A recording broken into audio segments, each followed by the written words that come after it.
Alright, so everyone, the Dreadnought servant on LinkedIn. And welcome to the channel. Review highlights and decks and playtests. If you had scan code, top right corner, so you could get what all. And you can any of those tabs to check out the kind of format feature. Of course, Twitch is really you to stop by. And then if you understand any of the decks that I've put together, you are always welcome to go contact all my decks are currently on Moxfield. And yeah, they're really good, I think. Lots of bracket 3, bracket 4, a little bit of CEDH. So if any of those brackets fit the bill for you, go check those out. And then, of course, we have to talk about Sublime MTG Altars and the Alliance of Military Magic Players, and I'll do that momentarily. But also, before you leave the stream, consider using my TCG player affiliate link, which will be posted to the chat. And that will be available, and you can always do that as well. All right.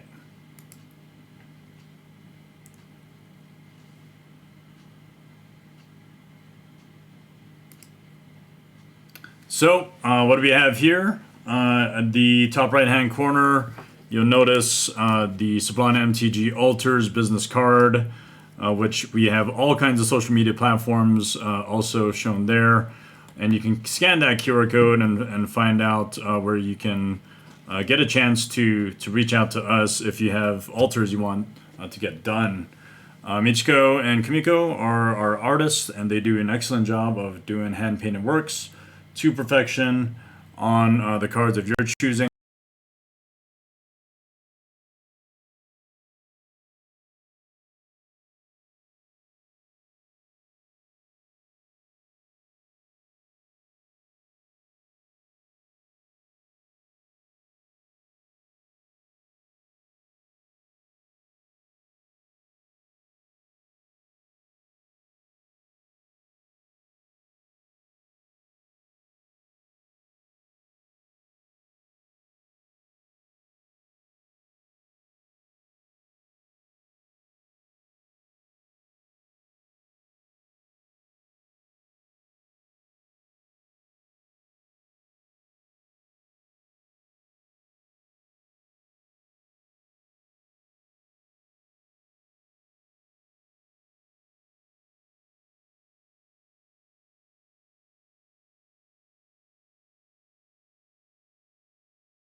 Reach out to us.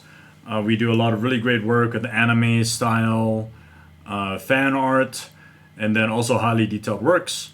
And we're going to be able to see some of that today, actually. Michiko just finished an altar for a client, and we're excited to showcase that during this stream and then get that out to the client.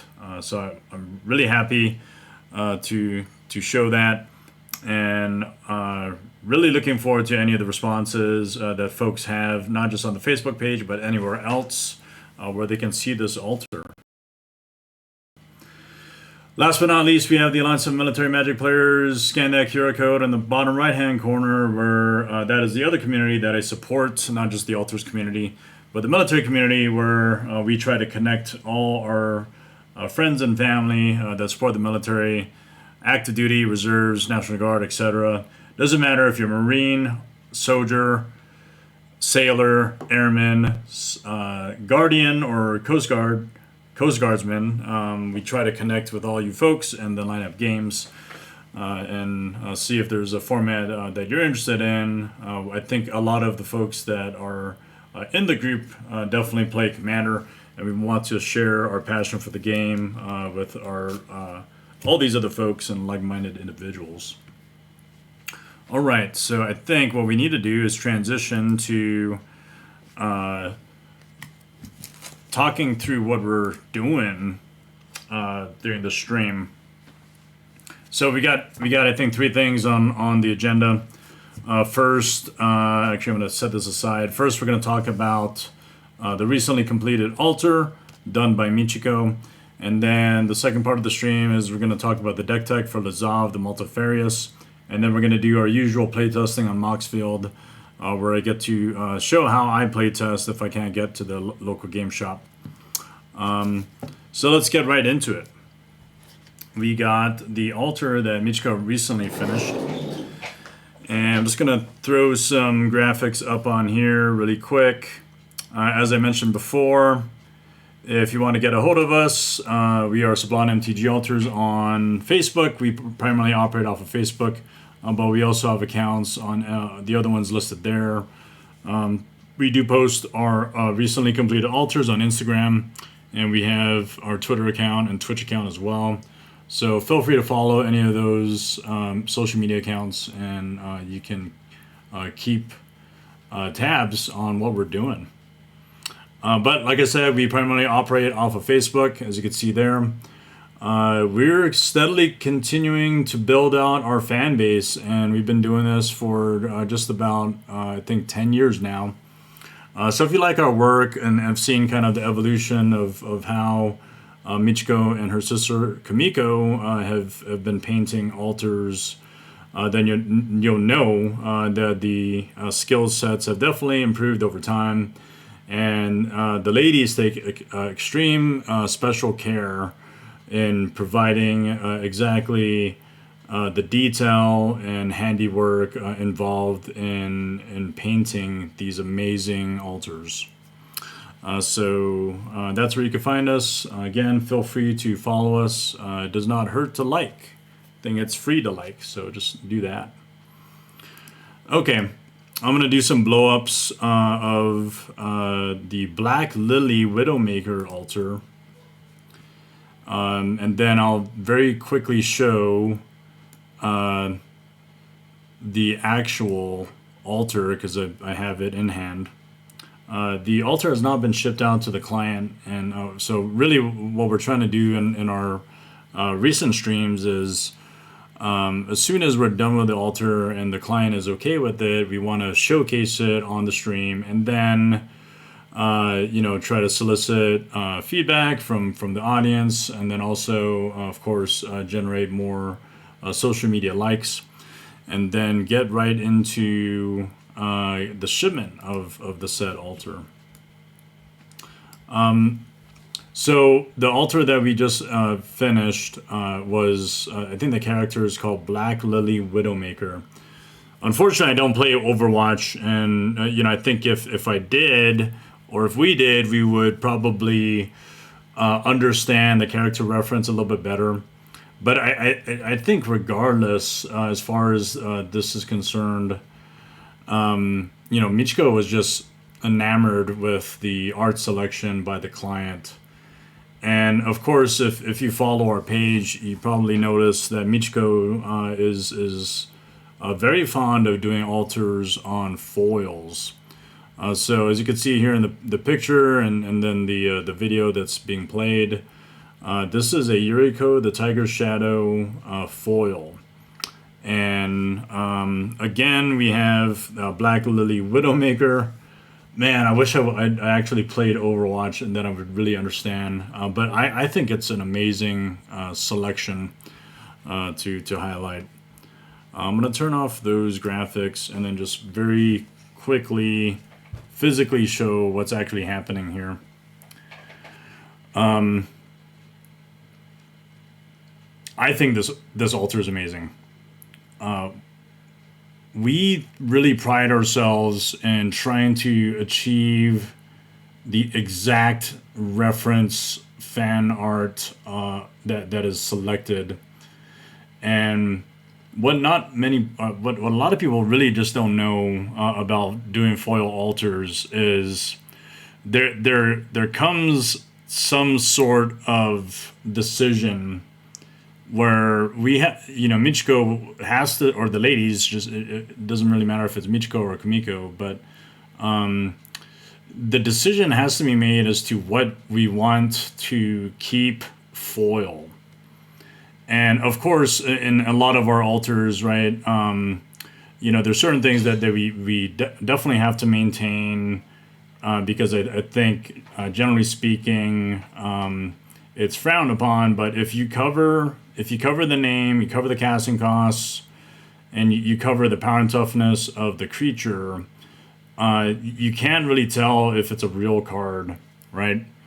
But all the cards that we hand paint on, they are all 100% authentic and real Magic cards. And so, of course, that has to be retained, the name and the power and toughness and the casting costs. So I think the client actually, and originally, when he wanted to get this reference done, I think it was on a card called Nightshade Assassin. And we actually advised the client, if he would consider putting the reference onto a more recognizable card, something that I think he would enjoy playing or have other people enjoy seeing when it's on display. And so I think the client will have all the liberty that he needed or that he needs to decide how he wants to use this. If he wants to put it in his collection, if he wants to put it on the table, and if he's playing his Yuriko deck, he could turn this thing sideways and put people in awe, right? We know Yuriko does an amazing job CEDH wise of causing opponents to lose life. So at the same time, they lose life. They could actually be excited, I think, just looking at this awesome altar. So I'm just gonna bring this closer to the camera here, and I think it's starting to focus a little bit. But one of the things that Michiko and Kimiko are really great at doing is flattening the paint. The card itself is not thick at all, right? When it comes to the paint being applied to this thing. And so there's extreme care applied to getting this altar done. It's not clumpy. It's not intended to be clumpy. It's intended to achieve the likeness and exactness of the reference selected. And so going back to the whole thing of keeping what's foil, of course, what we try to do is we try to keep the metallic parts as much as foil can be on the card retained. And then if there's other parts of the reference that make sense to make foil, we want to make that pop. And of course, I think if you notice here, the red orbs on the headgear for the character, they're shiny, they're red, they're really cool. Those are accentuated. I think we like to use that word accentuate because the foil nature of cards needs to be shown, and it needs to pop, and it needs to be shiny, right? So I think we've achieved that there. Now the balance between basically applying paint and choosing what is foil and not foil has to be considered. And so, what else can be foil here? If I angle this a little bit more, you notice her yellow eyes are also foil. And I think that's really cool. So Michiko really did a great job of accentuating the red orbs, the yellow eyeballs, the metallic parts. And then she also decided to apply the foil to the character's hair. So did Michiko do a good job of this? I think so. Every time she does an altar and it's done. What do you all think? Did it work out really well? Did we achieve the likeness of the character? Up to you. I hope the client's going to be happy. We're going to get this shipped out very soon. We're going to put it into a priority mail box and get it out in tomorrow's mail.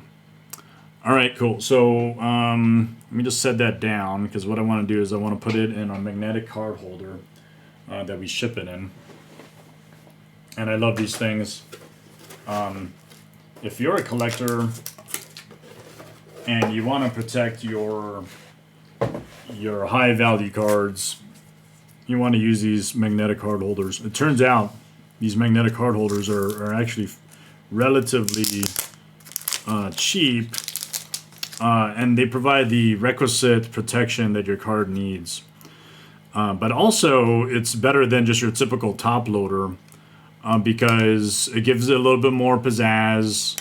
If you're putting this on the table, you're telling your opponents that you value the card. You know, the client paid a pretty penny for this, and we want him and all his friends and whoever else that sees this card to acknowledge that this is an exquisite piece that needs to be showcased, right? So before we put it in the magnetic card holder, we gotta apply or put it in a perfect fit. And, check out Amazon for the magnetic card holder. Also, check out Amazon for perfect fits because there's some really great deals that you could get for really, for all your supplies and your card protection needs. And I just love the deal that we got with the perfect fits. It was great.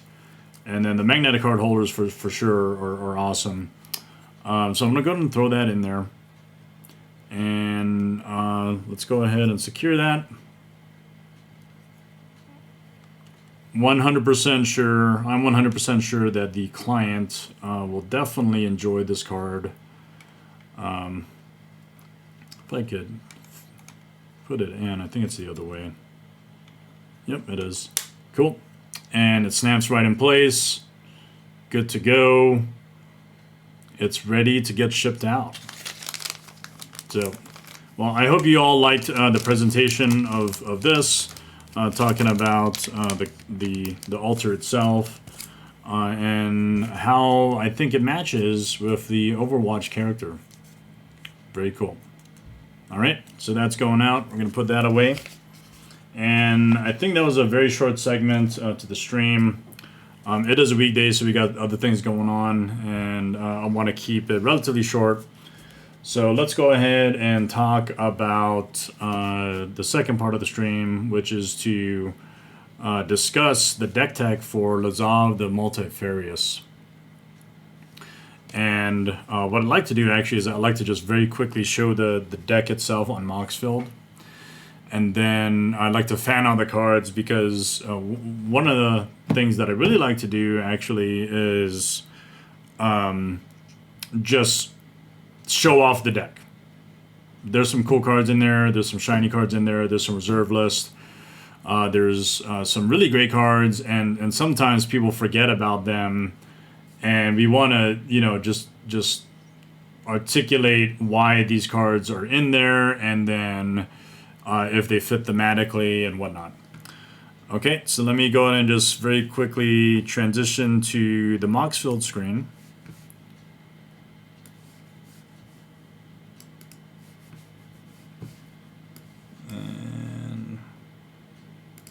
I think that's what we're doing. Yep, that's what we're doing. Okay, so this is my Moxfield link where you can find all the commander decks that I've built. We're going to go ahead and click on Lazav the Multifarious. And how many decks do I have? It says 69 out of 69 results. So I think there's 69 total decks. Why am I choosing Lazav for this particular stream? It's because we just did a Yuriko, the Tiger Shadow altar, using Widowmaker. And I know there's a lot of Dimir players out there. So if you have not yet selected a commander deck that you're satisfied with, consider looking at Lazav the Multifarious. What bracket is this in? Okay, it's bracket 4. There's 11 game changers, and they're listed there. Honestly, I don't think it really plays like a bracket 4. There's a lot of really cool cards in the deck, but aside from fast mana, it actually sort of plays out kind of like a bracket 3. I would say a high bracket 3. More so, if anything, a low bracket 4. But Lazav has this ability. It's a blue and a black, so it's very cheap to cast. When Lazav enters the battlefield, surveil 1, which means you can look at the top card of your library, and then you can put that card into the graveyard. And then what you could do is you can pay an X to have Lazav become a copy of a creature card in your graveyard with converted mana cost X, and then accept its name as Lazav. It's legendary and also retains the ability. It's legendary in addition to its other types. So we saw that there were 11 game changers. Really what this deck aims to do is put cards in graveyards.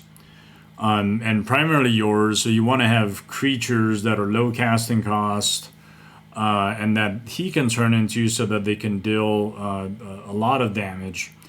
And what you'll end up seeing in the deck is several very key low cast cost creatures. But you can interchangeably use the different cards in your graveyard and manipulate his shape-shifting so that he can deal the amount of damage that you really need him to do. So this is very Voltron-y. And, it has 1 Planeswalker, Ashiok, just for great utility, 32 creatures, which have a flavor of either being very cheap and can deal a lot of damage, or has the ability to put cards in graveyards, or the ability to draw, or the ability to kind of control the board. Or also, if you set things up the right way, you can combo off with some amazing creatures like Grimgrin, Corpseborn, via Necrotic Ooze, and then even... what's that one card? Let me just kind of fan out.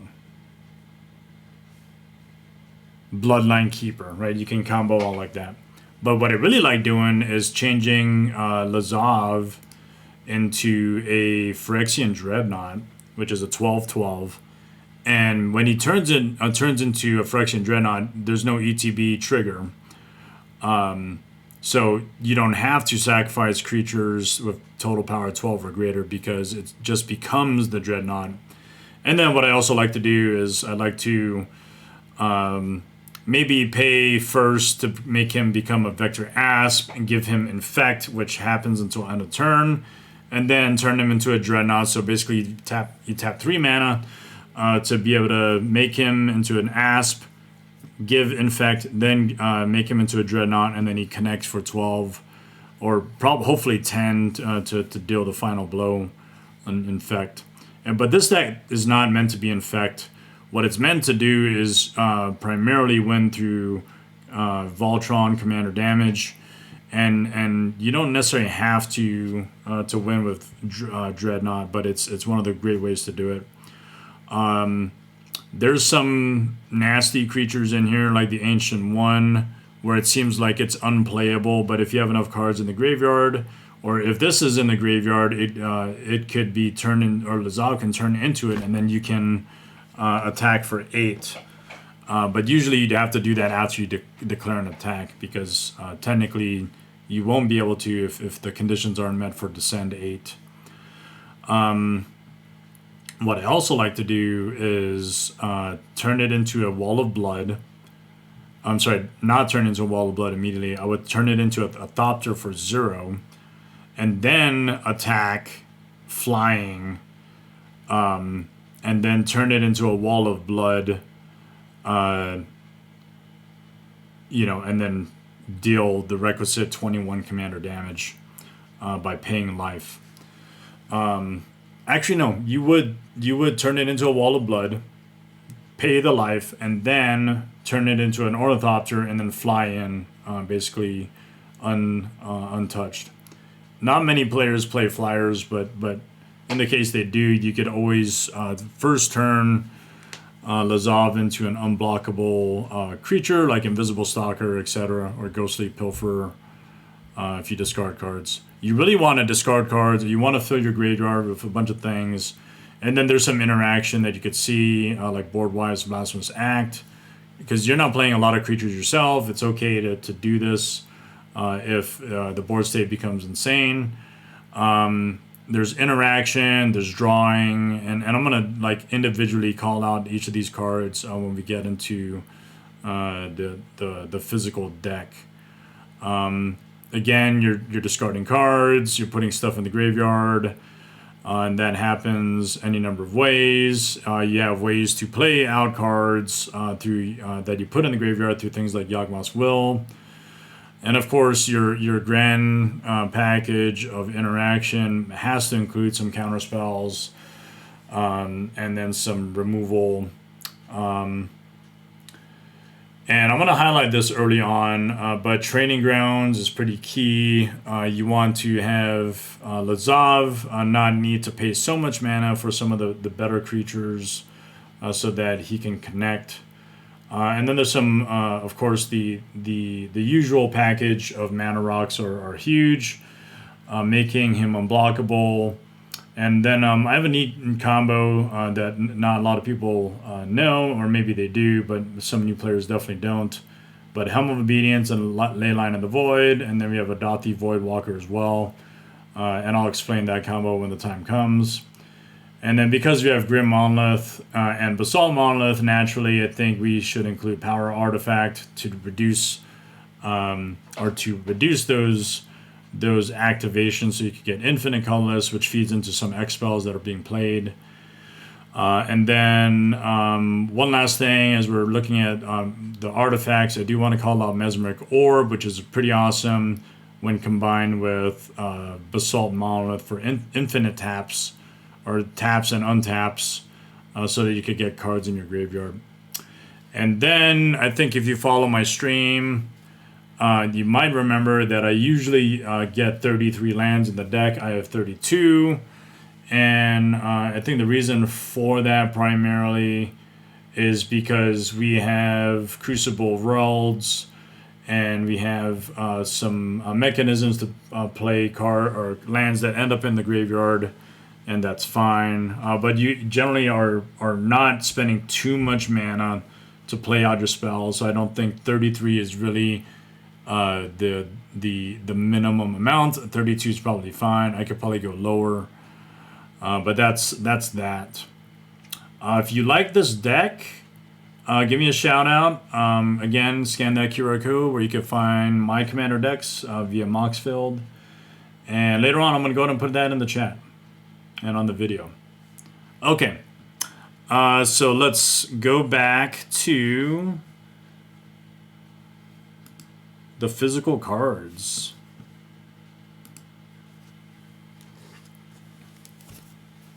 Okay, so if you've stuck around on the stream long enough, or were part of the first part of the stream, and you saw the altar that we did, that was really cool. Now we're focusing on the deck tech for Lazav, the Multifarious. So let's get right into it. Lazav, the Multifarious, we just talked about what he does, right? He can change into any creature card in your graveyard, except it retains that ability, so you could activate him multiple times. I think the deck is awesome. Honestly, it's not really in my top 10 of favorite decks, but I remember building this deck and I had a lot of fun with it, so I kept it. I think in my time of building commander decks, I probably changed out commanders exactly 3 to 5 times, and not more than that since I've been playing commander. Okay, so here's Training Grounds, right? What it does is activated abilities of creatures you control cost up to 2 less to activate. So if you had a 4-drop creature in the graveyard and you want to activate Lazav, you only need to, it's reduced by 2, so all you need to do is tap 2 mana to activate it. Ornithopter, great card to play in the deck. I want to turn Lazav into an Ornithopter if I want to give it flying. And so, again, like I said, not many people play flying creatures, at least in a lot of the games that I've played. So turning him into an Ornithopter at the right time is great. And really there's some evasion in there as well. Vector Ask, I talked about it, so it's only one colorless to play it. Now, if I play it, usually I just want it to die. But really what I want to do is put it in the graveyard so I can activate Lazav and then give him Infect. I mentioned this deck is not really an Infect deck, much, you know, my other deck that I play, it's called Vela the Nightclad, that's blue-black Dimir. That's Infect. Now, this isn't in that deck, but this is in this. So, you know, what I try to do is I try not to have the same kind of theme to drive those decks that are helmed by different commanders. So this is not in my Vela deck. It's currently in my Lazav deck, and it's a cheap casting cost. And it has a really cool activated ability, so that you can give Lazav Infect when it matters. What we want Lazav to do is also to turn him into an unblockable creature. So at the right time, after having spent the amount of mana to make him into those creatures, you turn him then later after he is unblocked. So there's no, and during the declare blocker step, there are no blockers. That you turn him into a better creature that can deal more damage. Same thing goes with Invisible Stalker. Man, when I played a little bit of Standard back in 2013 time frame, I remember this card during the Innistrad block, and I thought it was cool, but it wasn't that great in Standard. Wall of Blood, awesome card. The ability to basically give it hatred kind of bonus, right? Pay 1 life, Wall of Blood gets +1/+1 until end of turn. So what you could do, generally speaking, is when I use this card, I might have an Ornithopter attack, gets unblocked, and then I turn it very quickly into Wall of Blood. So you're only paying 3 mana to essentially turn it into a Wall of Blood after you attacked with Lazav as an Ornithopter. Now, the great thing about Ornithopter actually is it's 0 casting costs. So you could have evasion, where let's say someone was trying to kill Lazav, and it says like destroy a target black creature. At the last second, you can turn it into an Ornithopter, and it no longer applies. And it's a colorless creature, so the destroy a target black creature will fizzle, right? Stuff like that is really cool. Phyrexian Dreadnought, I mentioned, is an amazing card. 12/12. It's only 1 casting cost. Now, if you have this in hand and you have no ability to discard it, just play it out, and then he goes immediately to the graveyard because it has that that ETB. When it enters, sacrifice it unless you sacrifice any number of creatures with total power 12 or greater. So you don't have to sacrifice other creatures with 12 or more power, because you could just sacrifice it to itself and then it goes immediately to the graveyard. Hunted Horror, 7/7, 2 black. I regret not getting a foil copy of this. I probably would eventually get it, but I like the card. Again, you don't really need the ETB to happen. Instead, you just want it to be in the yard. Now, if you do end up playing this just to have a blocker or just to have a 7/7 on the field, the great thing about Commander, of course, is when it ETBs, you can put those 2 3/3s and maybe politic a little bit onto someone or one of your other opponents' control. And probably just give them a little bump in their creature army, so that they can use their 3/3s to hit someone else. And then you still have your 7/7 that is trample. Now, if you give it to the wrong person, then those creatures that have protection from black, and then you decide you want to attack that opponent, then that could be a bad day. It's not very good politicking at that point. Eater of Days, 4-drop, has an ETB, but we don't ever want to let that happen. So what we do want to do is just put it in the yard, and then it becomes a 9/8 with flying and trample, which is pretty awesome. Phage the Untouchable, I didn't bring this up when we were looking at the Moxfield list, but this is amazing. Now you might wonder like what the hell? It's 7 casting costs, 3 colorless and 4 black. How are you going to get there? Well, you have cards like Training Grounds that will reduce the activation cost by 2. And then eventually, if you're playing the long game and you're trying to kill all 3 players, you could connect with this version while Lazav has activated and made himself become Phage. Now again, you wonder about some of these cards. They have really bad ETBs. You don't want them to ETB, right? Now if you end up casting this from your hand, that's great because she can attack. But if she enters the battlefield from anywhere else for any other reason at all, then you lose the game. That is the situation there. It says when Phage the Untouchable enters the battlefield, if you didn't cast it from your hand, you lose the game. But whenever Phage deals combat damage to a creature, destroy it, or if it does combat damage to a player, that player loses the game. So this is a really cool card.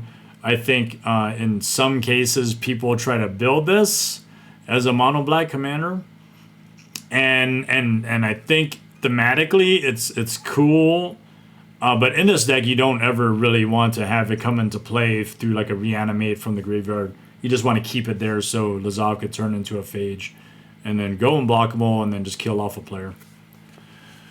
Let's talk a little bit about the creatures that have some interaction. Walking Ballista, obviously infinite. If you get infinite mana, you can do infinite damage by adding counters to it. And then whenever you move a counter, then it deals 1 damage to target creature or player. Of course, a lot of decks play Walking Ballista. And so the only reason why I play Walking Ballista is because I probably have an infinite combo enabler in the deck and I can generate a shit ton of mana. A little bit more on interaction, but something sort of fun. If I have infinite mana, I can just activate Sir Conrad. Like, I would probably just play this, hardcast it, allow it to remain in play, because there's so much utility that you could get out of this one creature. But if it ends up in the graveyard, that's totally cool. Lazav can activate and become Sir Conrad. And then you have a good amount of mana to be able to activate it. But also, the neat thing about Sir Conrad is it's not just whenever another creature dies that it'll deal 1 damage to each opponent, but it's if a creature card is put into a graveyard from anywhere other than the battlefield.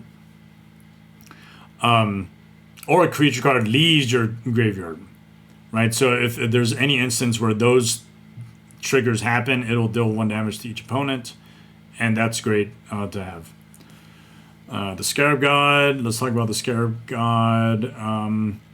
So I think this technically could, or doesn't have to be in the deck, but I like it. It's awesome. The art's great. The Amonkhet invocation style. It says at the beginning of your upkeep, each opponent loses X life, and you scry X, where X is the number of zombies you control. So in all honesty, that trigger ability doesn't really matter in the deck.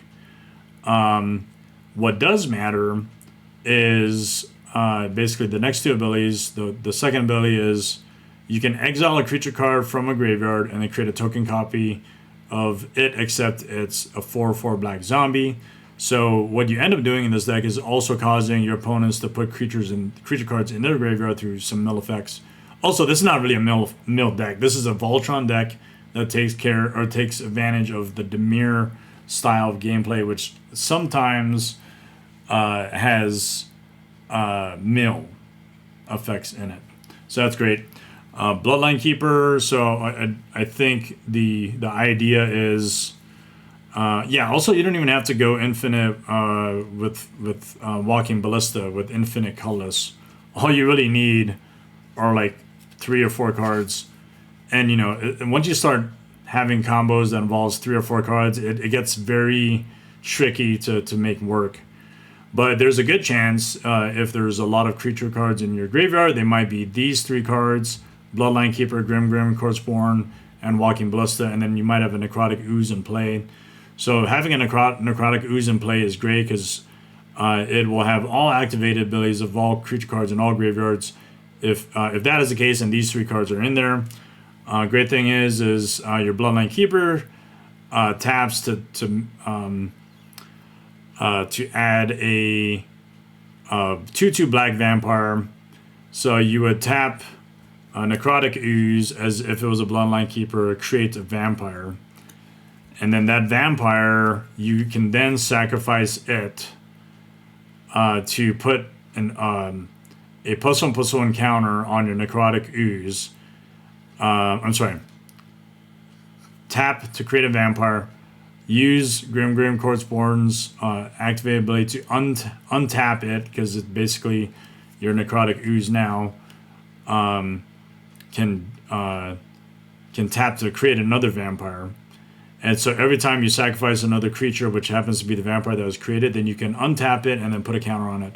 So you have basically infinite number of +1/+1 counters. And while Walking Ballista is on or in the graveyard, you can then remove those counters with Necrotic Ooze and then deal infinite damage. So this is basically a 4-card combo. Now you can't. Let's see, can you? I haven't really analyzed it a little bit. So if I copied with Lazav, these all 4 cards happen to be in the graveyard.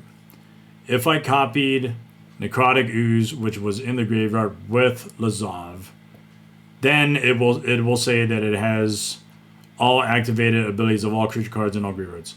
So it's either this, or if he's not on the battlefield, he's in the graveyard, you just copy it with Lazav and you're good to go.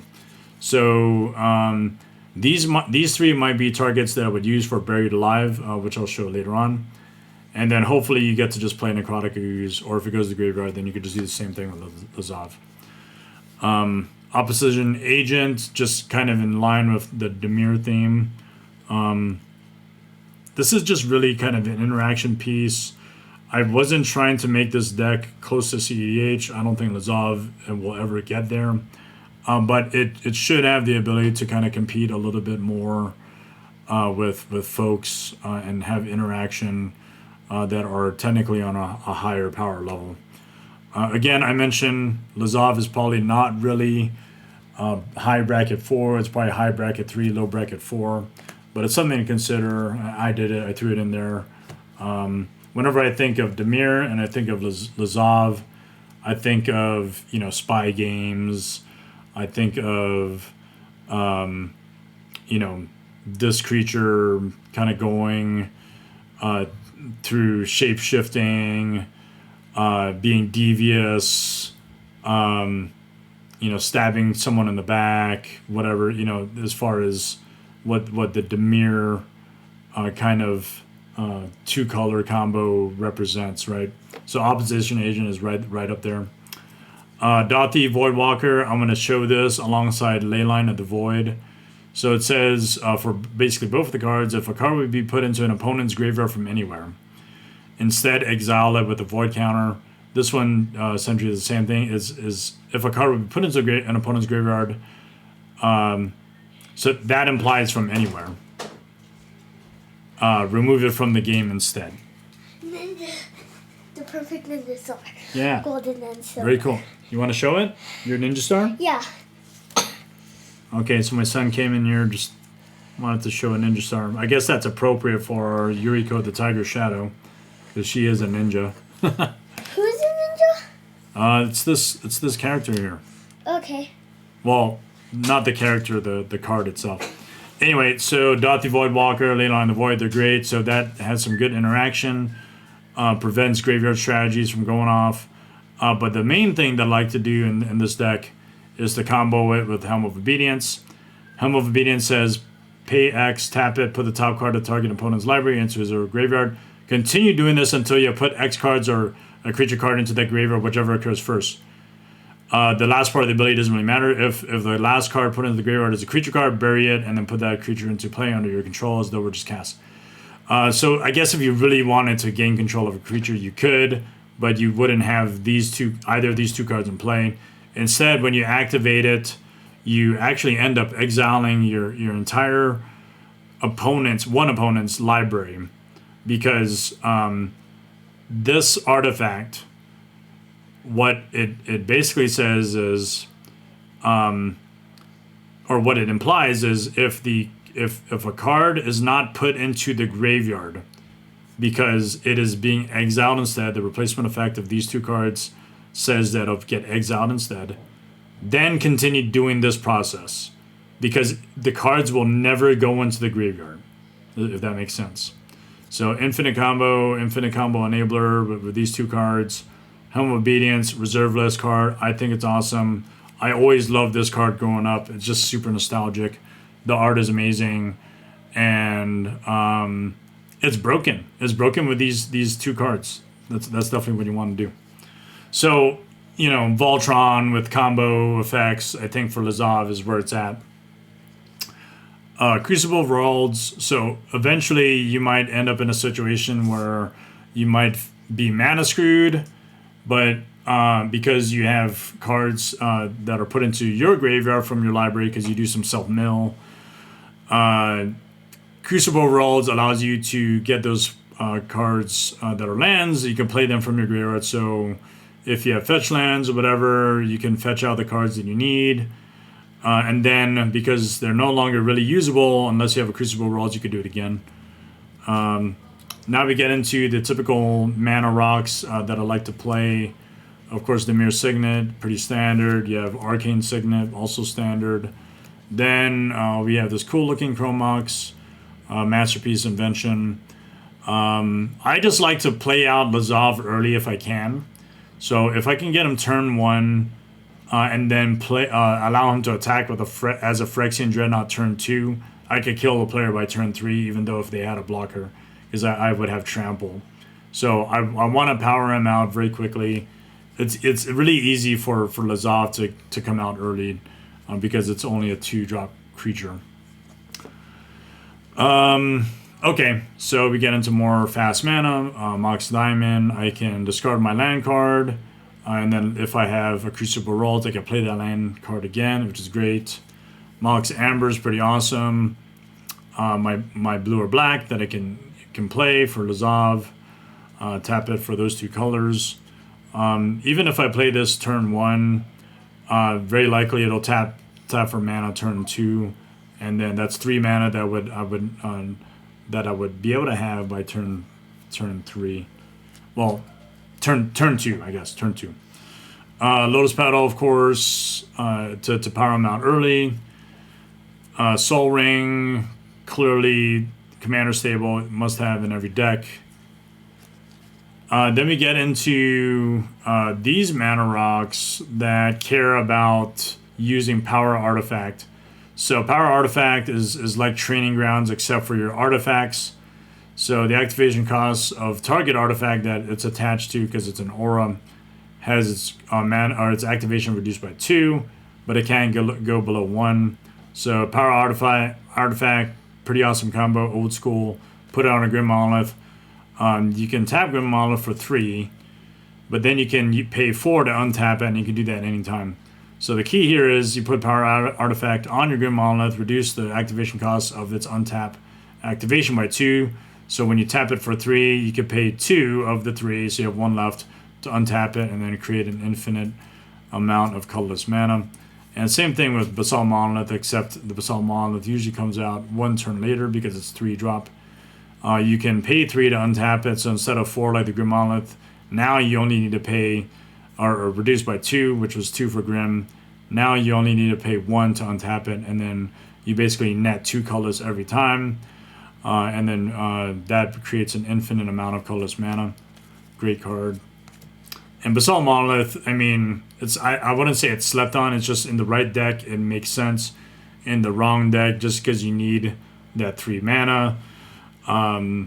If you don't utilize it properly in other instances, you're just gonna, it's kind of a shitty 3-drop mana rock. What I do like to do is pair Basalt Monolith with Mesmeric Orb.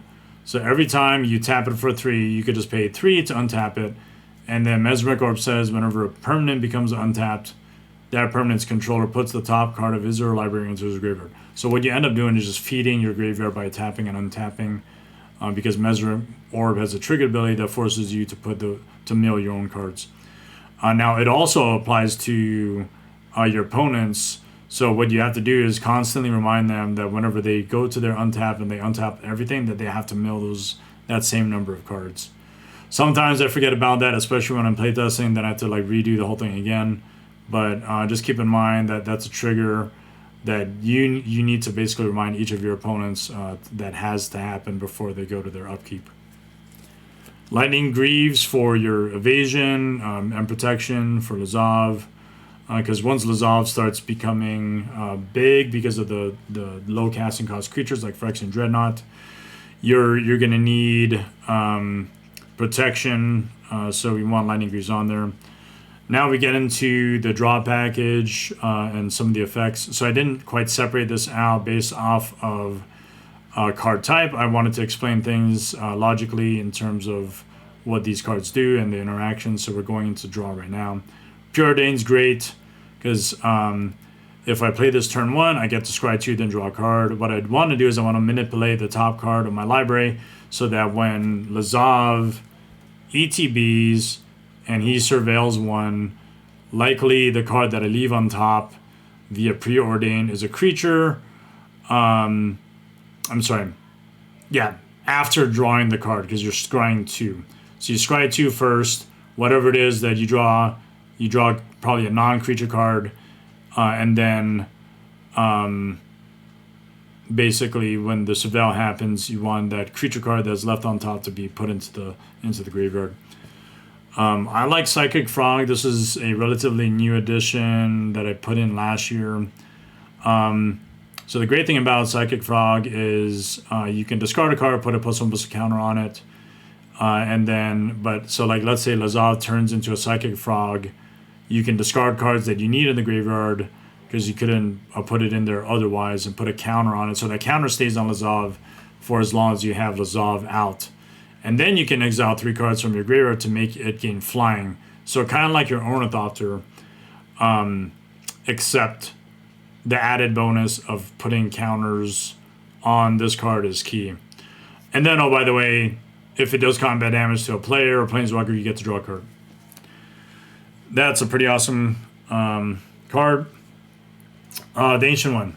So when you look at some of these creatures, you're like, why is this in the deck, right? You know, maybe you might want to make this a commander, but then how do you get the cards in there to make sure that it's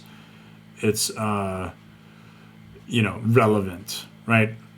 So it says the Ancient One can't attack or block unless there are 8 or more permanent cards in your graveyard. So if you had this out for some reason on the battlefield, you could have that, but you have to make sure that it's actually going to be utilized as a blocker or attacker, but you need to have Descend 8 first. Now, if Lazav turns into the Ancient One, it's ideally after you've declared him as an attacker. So you can still connect for 8, but you need to make sure you first turn him into something else that can attack, and then turn him into an Ancient One for 2 to get the combat damage in. But it's part of the stack of draw because of his activated ability to draw a card, then discard a card. And if you discard a card this way, then you have target player mill cards equal to its mana value. So you probably just end up targeting yourself anyway, because it's probably not worth it to pay 4 mana just to have your low casting cost cards be the converted mana or the mana value associated with what your opponents could mill. Maybe that's good, and then you can use the Scarab God or whatever to make copies of the cards in your opponent's graveyards. Stroke of Genius. So your X spell with X draw X cards for your infinite colorless mana that you could get out of that. Dig Through Time, pretty good search. Whenever I start looking at what my deck needs in terms of draw, sometimes I throw a Dig Through Time in there to count as draw because in a sense I'm getting 2 cards that I probably are going to need, and I get to look at the top 7 cards. It's almost like draw, but not exact. Ghostly Pilfer is awesome because, again, you can change Lazav into a Ghostly Pilfer, discard a card, and then it can't be blocked, so it becomes unblockable. But the nice bonus, I think, well, these other two triggered abilities are kind of cool. The Ghostly Pilfer triggered ability on the first one, where when it becomes untapped, you can pay 2. This is very much like this artifact that I'm about to show later on. But then this is another really great one. So like, let's say Ghostly Pilfer is in your yard and you want to change your Lazav to it. If someone plays out cards without actually using mana, actually, hold on. Whenever an opponent casts a spell from anywhere other than their hand, draw a card. So they play out cards like that have flashback from the graveyard, or they do it from exile, like maybe an Eternal Scourge from a food chain or whatever. You can just draw cards off of those plays because that's what it does. Whispering Madness, kind of a shitty card, I think, in the Return of Ravnica block, but I like to put it in Lazav because 1, Dimir, and 2, the Cipher ability allows it to be able to be played multiple times, and this is like your Windfall. I think Windfall, I'm just going to show Windfall because it pretty much does the same thing. Each player discards his or her hand, then draws cards equal to the greatest number of cards a player discarded this way. So if you didn't have Windfall, you could play Whispering Madness on your creature, cipher it. Whenever it deals combat damage, you can do it again. So it's kind of like Windfall ciphered onto Lazav, and it becomes a Windfall on a stick. Now, take advantage of the fact that you have your opponents draw cards, and why not play an Ocean Thief so you could draw more cards and they don't because it's a replacement effect. So great cards to have in the deck. Rhystic Study, naturally, game changer, of course. Perfect in any blue deck if you can afford it. Put as many as you can in your decks. This is a no-brainer for me. Now, not all my blue decks have a Rhystic Study. I just want to throw that out there. I do have quite a few Rhystic Studies. Not that that really means anything, but it's just that when I started playing Commander, I was like, oh my god, Rhystic Study is amazing. It needs to be in every blue deck if I can put it in. But then what I realized later on is as the Rhystic Study started to get more expensive, it just became untenable to keep buying them and then try to put it in every blue deck. Brain Geyser, reserveless, really cool, kind of like your version of Stroke of Genius, but it happens at sorcery speed. Your X colorless that you need, and your infinite colorless that you generate from the previously noted cards can draw you a lot of cards. Key to the City, I mentioned this was the artifact that was very similar to what the first triggered ability on Ghostly Pilfer had, where you can, when it untaps, you can pay 2 to draw a card. So that paying 2 kind of sucks because you would really want to conserve your mana or reserve your mana for activations for Lazav. Also keep in mind, I didn't really mention this earlier, but for Lazav, you don't have to keep activating his ability if you wanted to remain as the creature that it last activated for. So let's say I paid 1 to make him a Phyrexian Dreadnought. I don't have to pay 1 again because it's not an until end of turn effect. It's permanent, but he still retains his copy abilities. Drawing in the deck, so you can draw, then discard. So draw an additional card during the draw phase, then discard. And also, each player skips his or her discard phase. So if you get above 7 cards and you have to go to cleanup, you don't have to. This basically works as a reliquary tower, but you are forced to discard a card. Reserveless card, awesome. I like it. It's in the deck. Put it in. Now we get into some utility things and the ability to put cards in graveyards. Emery, Lurker the Lock. Generally speaking, I like to just play her for 1 blue because I have a lot of artifacts out.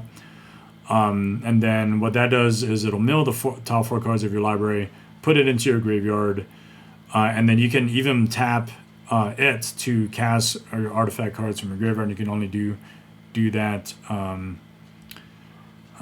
Well, you can do it as many times as you can if you're able to untap it. I guess you can, if you have like a Necrotic Ooze and you had infinite mana, you could probably play out all the artifacts that are in your graveyard if you had the same creatures like Grim Cryptspawn to untap, and you just play that out. Never thought about that until just now, actually, but that could be a cool interaction if you had all or discard Grim, and then a Necrotic Ooze in play. But then you still need a Bloodline Keeper to sacrifice a creature to untap it. So you have search effects, of course, to put cards in your hand or cards in your graveyard. Demonic Tutor puts it into your hand. Entomb, I like to play Entomb, probably turn 1, put a Phyrexian Dreadnought in the yard. Turn 2, play Lazav. Turn 3, make him likely an unblockable Phyrexian Dreadnought. Buried Alive puts 3 cards from your library into your graveyard. 3 creature cards, so you want those combo pieces that I mentioned. Or you want your Dreadnought, or you want your Wall of Blood and your Ornithopter, and then just beat face with whatever it is that Lazav can turn into. Now, Buried Alive is a budget card to put in the deck to enable putting cards in the graveyard like that. I play Intuition, which is pretty awesome. Very likely, regardless of the 3 cards that you do choose, they probably will all end up in the graveyard. So you can search out for 3 cards for just 3 mana at instant speed. And I think I picked this up in Japan. This is really cool. I was in one of the, I forget the name of the card shop, but I think I was in Osaka at the time. And I saw this, it was signed. I said, hell yeah, let's do it. Let's pick that up. And I picked this up, I think, for, I don't remember how much I paid for it. I think it was a really great price, though. Pretty awesome. Insidious Dreams. I want to talk about the cycle. I think that was part of the Torment block, or the Torment set. But in Torment, you have cards that end, like it's monocolored in this fashion. It has the word dreams in it. So for black, it's called Insidious Dreams. As an additional cost to cast it, you discard X cards from your hand. So you want to discard the cards that you really need to be put into the graveyard. And then by doing so, you can search your library for those same number of X cards and then put them on top of your library in any order. So deck manipulation, what you want to do is make sure you can try to win the game after playing this spell, or at least kill off one opponent. Because you put cards in your yard and then you put cards that you need on top. So maybe it's a Necrotic Ooze, something else, who knows. That's how you play it. Gifts Ungiven, very similar to Intuition, but it does for 4 mana. And looks for 4 cards. And so this came off the Commander ban list. And at the time, it was a really great search spell. It enables a lot of infinite combos very easily. So if you weren't already doing the searching from Insidious Dreams and Intuition, you can do a Gifts Ungiven. If you have the right cards in hand, you can basically either put all 4 cards in the graveyard, or have 1 or 2 cards that you need while having those cards in hand, the others in the graveyard. But it's a 2 and 2. Tainted Strike for additional infect. Again, I don't want necessarily to win by infect, but it is always an option.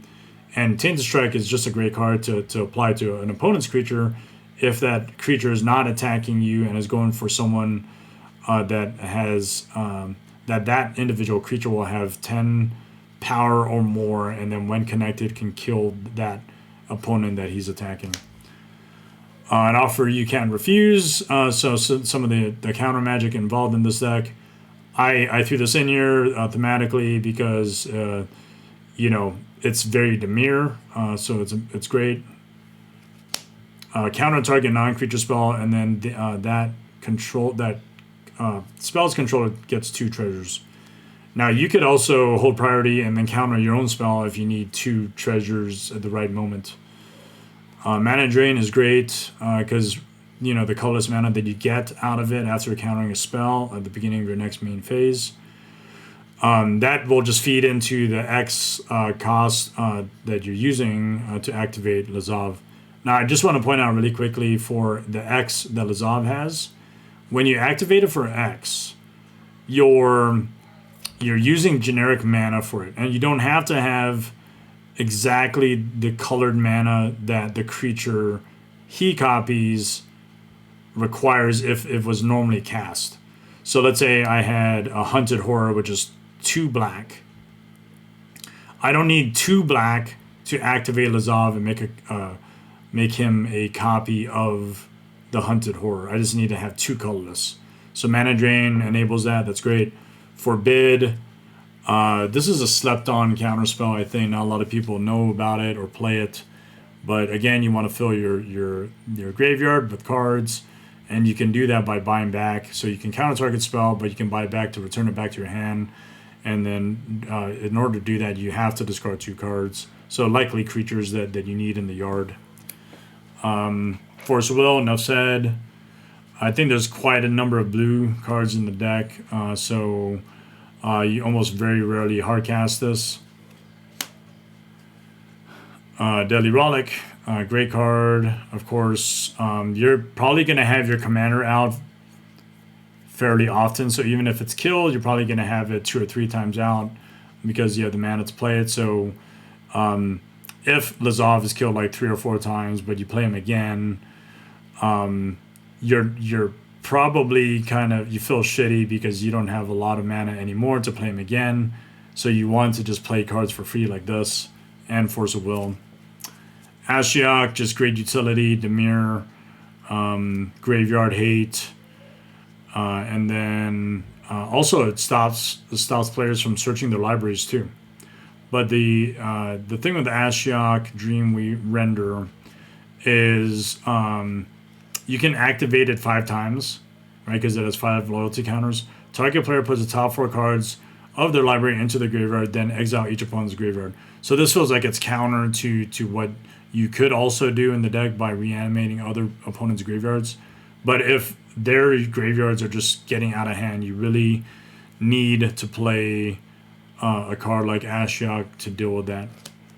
Torment of Hellfire, another X spell that you could pour infinite mana into. Repeat the following process X times. Each opponent loses 3 life unless that player sacrifices an online permanent or discards a card. Sickening Dreams, this I think is a slept-on card. It could be a board wipe in the right circumstance. Your Lazav is probably pretty huge with power and toughness from these low casting cost creatures. And then if you want to continue to fulfill your yard, you need to have a requisite number of cards in your hand that when you discard it, that 2 Sickening Dreams, then you can deal that amount of damage to each creature and each player. So it hits creatures and it hits players. So if your opponents are low on life, you can probably just kill them with the Sickening Dreams. It's really cool. Archfiend of Ifnir. So this is a great card for removal. Now, what you definitely want to have happen is have this either in play or in the yard, and Lazav turns himself into an Archfiend of Ifnir. So whenever you cycle or discard a card, put a -1/-1 counter on each creature your opponents control. So the great thing about this is in the deck there are a lot of cards that you're discarding from various effects, as I previously noted. So if it's Psychic Frog, if it's Ghostly Puffer, if it's Envelope of Garden, whatever, you're constantly in a position to control the board and definitely kill off tokens and crappy creatures. And you can do that by just wiping the board with the Archfiend. Toxic Deluge, just another way to board wipe. Pay X life, each creature gets -X/-X. You can do that kind of like I was talking about Sickening Dreams. Your Lazav is high power and toughness by that point. Blasphemous Edict. Like a Blasphemous Act, now if you end up killing off Lazav, that's fine. You just play him for a low cost later. Pay a black rather than pay the spell's mana cost if there are 13 or more creatures. Otherwise, just pay the 3 colors and 2 black. And each player sacrifices 13 creatures of their choice. Creatures that go to the graveyard, you can reanimate with the 1 black spell, reanimate. But then, of course, you lose life equal to the mana cost. I generally use this if I have Necrotic Ooze in the yard, or maybe I have an Archfiend of Ifnir in the yard that I don't necessarily want to pay 5 mana from Lazav to make him become. Yawgmoth's Will, great card, generally speaking, for anything black X decks, because you can always play cards from your graveyard. Just be mindful that if cards end up going back into the graveyard, they end up getting exiled. So it's recursion with more utility and more reliability. Now we get into the lands themselves. So our standard set of lands for Dimir. Ancient Tomb, obviously a great card. Game changer for a reason. Then we get into the usual Urborg, Cabal Coffers, land pair that you want, so you can generate a lot of mana. Then we get into the duels, so naturally, of course, we have the Underground Sea, Dimir Aqueduct, great to play, even if it's turn 2. You want to get cards into your yard, you can discard a creature card on your cleanup step.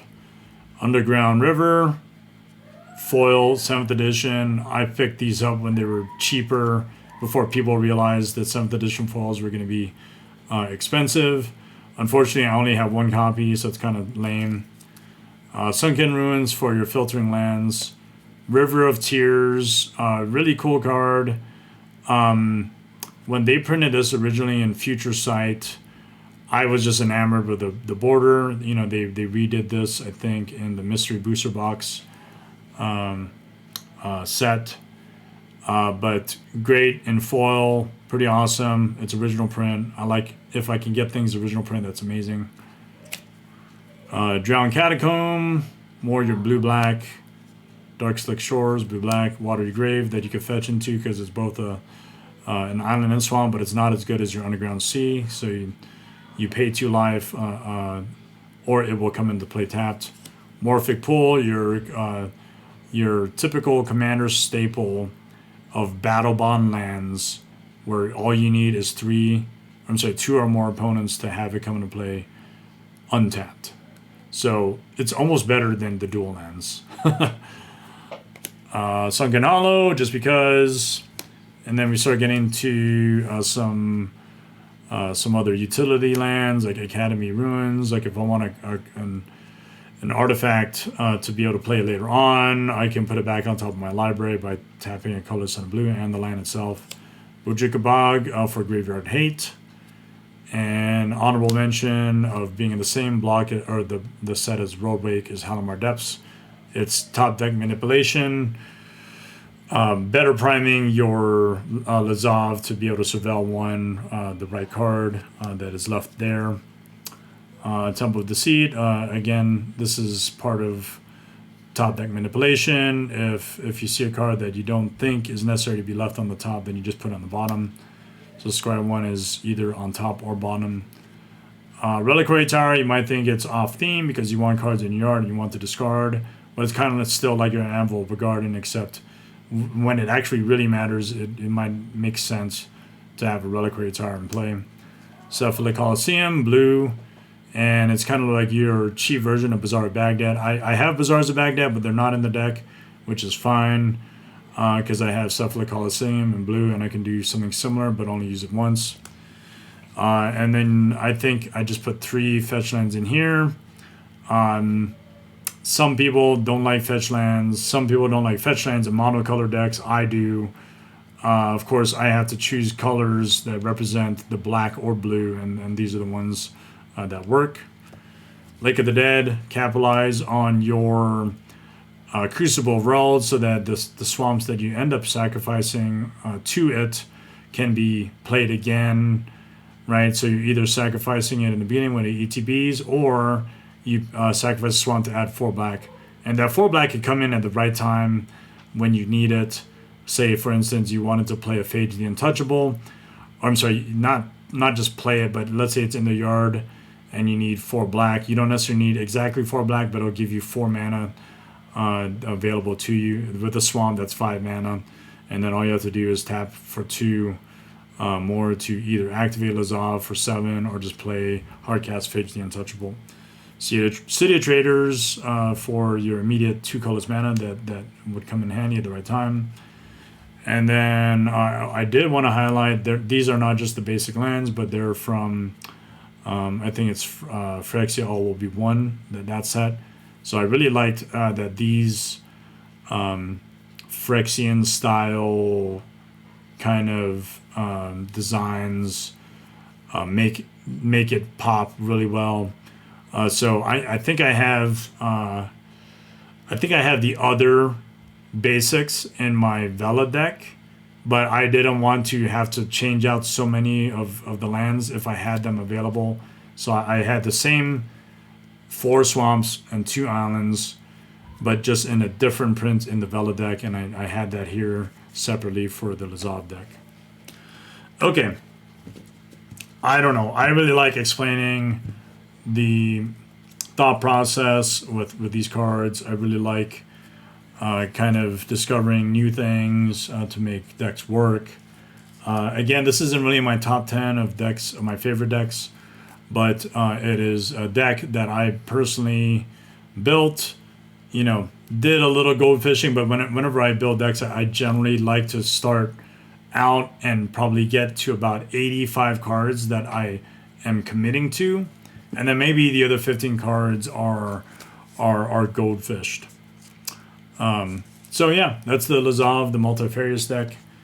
If you like the deck and how I explained it, give me a follow, like the video, whatever, share it with friends. If that suits your taste. Blue Black Dimir. This is one of 2 Dimir decks that I have, and I hope you enjoyed it. Cool. So now we get into the last portion of the stream where I just do some random playtesting. So let's go ahead and transition to that now.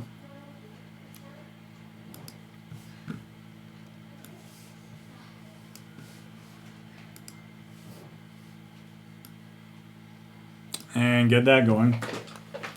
But like I usually do, I like to play some music in the background. So let's get that fired up. What do you all like to hear? My usual go-to is Final Fantasy, and I think at the beginning of the stream I was playing some Overwatch, but Final Fantasy is pretty good. I like to get that going because there's some pretty good shuffle. Let's see, is that the one? I wonder if I could shuffle this one.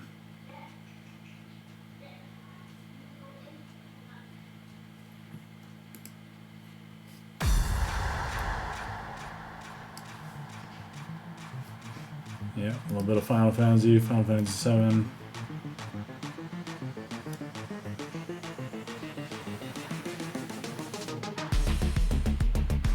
That's kind of a remix. Sure. Alright, Lazav the Multifarious. Again, I'll go ahead and throw that link in the chat.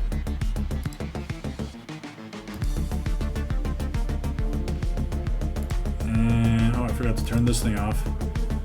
Cool. So we got Lazav. And what do we want to playtest against? We can playtest against other Voltron style decks. Maybe a little bit of control. I feel like I play Bruna quite often when I playtest on the stream. But let's do some other different ones. Damia. And Grothama, sure.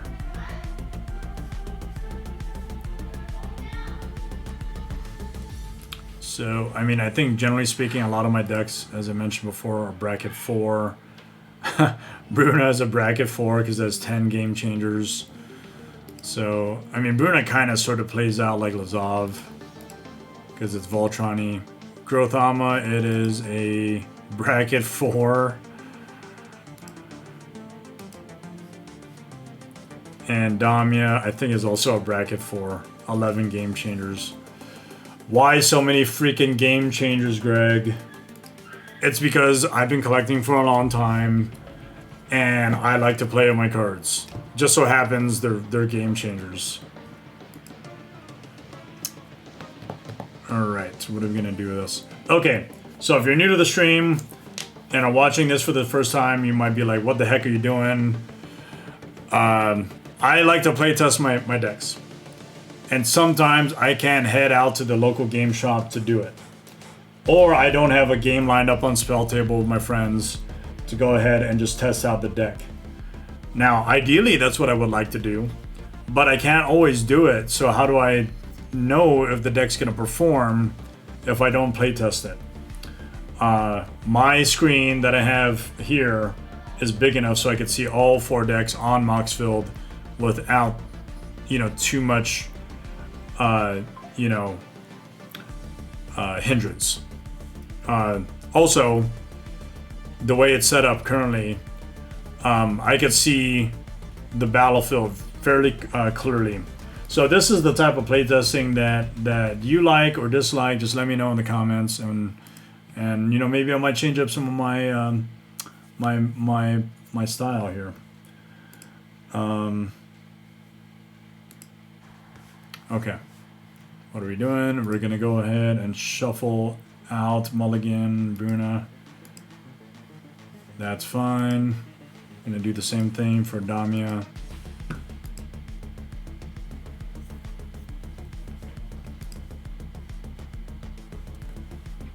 Shoot. This might actually be fine. We'll see. For Grothama. Grothama actually is top 10 of my favorite decks. I like it.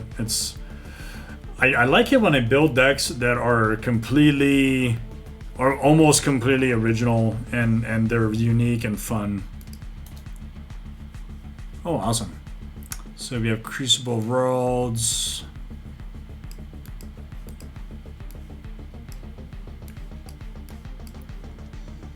Okay. Preordain isn't exactly yielding the things that we really want to have scryed to the top. Maybe it's fine. So we move that to the bottom, put this on top, draw a card, and then hope that the card on top, or the next one, not exactly the next one on top, but the following one, will be a creature card that needs to go to the yard. All right.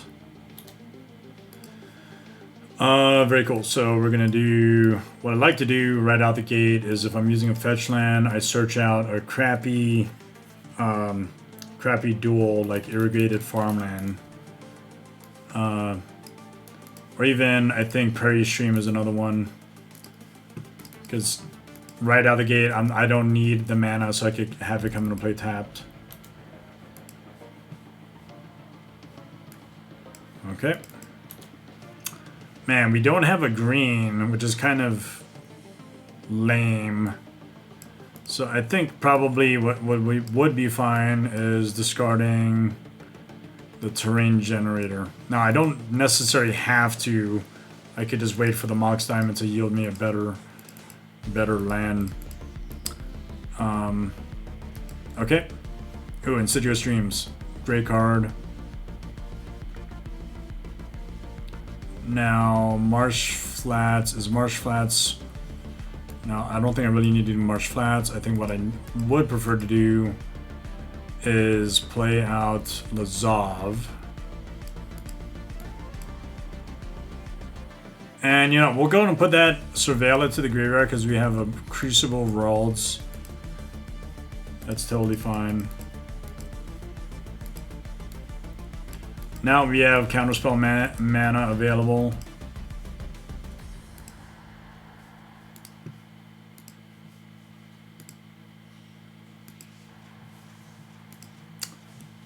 Okay, it's probably good to go to play the Survival of the Fittest.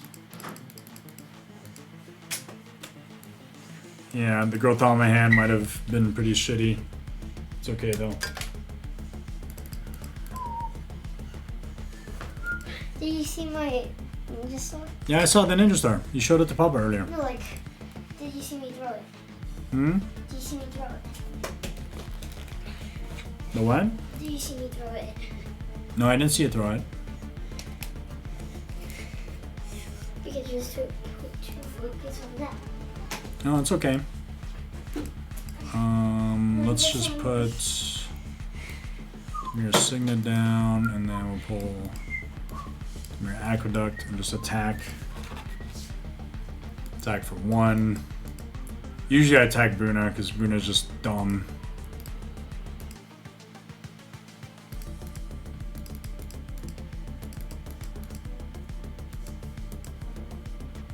Okay, more counterspell magic. Now, I think with Bruna, what I usually try to do is get mana rocks out. But I don't, so we have counter magic to help offset some of the good plays early on.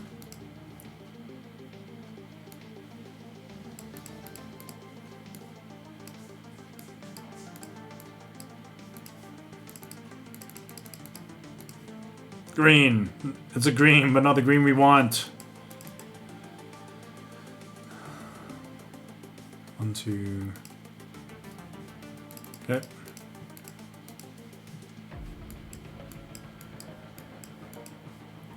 What are we gonna do here? I mean, I guess we can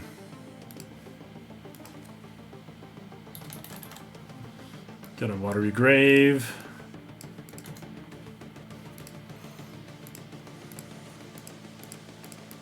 Tap this for mana, get a...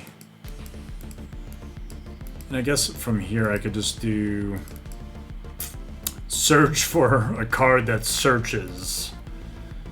Now, mostly what happens is people let Demonic Tutor resolve, and then they save their counter magic for the stuff that's about to be played. So, not knowing that there's a counter magic on the other side, I'm still going to go with my plan of probably playing out a Buried Alive. And so I'm pretty sure the Bruna player does not like that. So we're just going to go ahead and absorb that. Gain 3 life. Oh.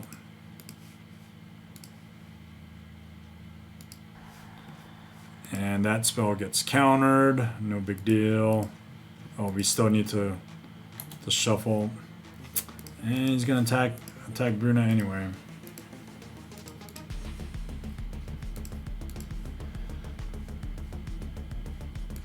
Okay, so here, do I need to keep up counter magic, or do I need to play out Idyllic Tutor? I think it's fine to leave up counter magic.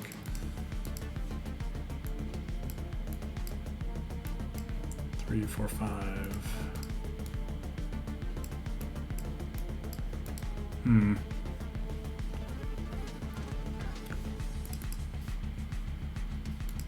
Not good enough.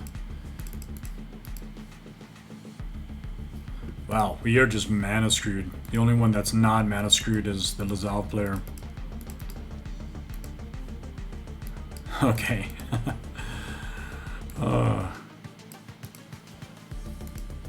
Alright, so maybe to bait out just in case there's another spell. We have 2, 3. We can play 3 or 2 spells that are 3 mana each. I think it's probably fine to bait out Crucible Worlds. Now, I think the Bruna player naturally would just not care so much about that. But what it could care about is the Rhystic Study that I'm about to play. But I'm going to attack first. Yeah. Yeah, so that's the problem with Lazav, is sometimes you draw into a lot of land. Or maybe not even a lot of land. You just draw into not many creature spells that you could put into the yard. And then you face this dilemma of just being able to attack and deal only 1 damage, which is kind of lame. So we're going to attempt to play Rhystic Study, and that's going to get countered. And I think the right call would actually be, you know, have Force of Negation later and just use a regular counter spell. Because if that mana is needed to protect Runa, or that spell is needed to protect Runa, we prefer that happening instead. 1, 2, 3, 4, 5.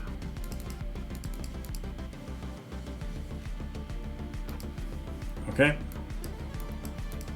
Alright, now it's probably fine to go ahead and play out Idyllic Tutor. So for Bruno, what I like to do is I like to get Eldrazi Conscription.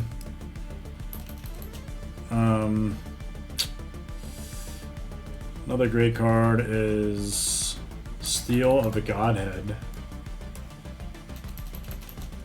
And I like to get Corrupted Conscience too. Those aren't exactly my top 3, but they're great to have in hand. Oh wait, it's Idyllic Tutor. It's not 3 Dreams. So what are we gonna actually look for? It might end up being land tax. Because there's a chance I might not be able to draw into a 6th land. So just play that out.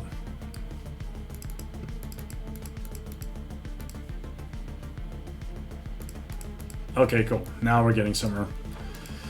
Scoot Swarm, always awesome.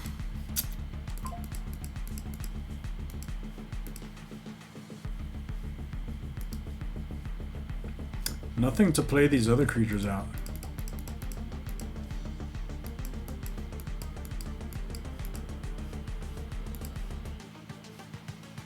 I think for now, gonna do this.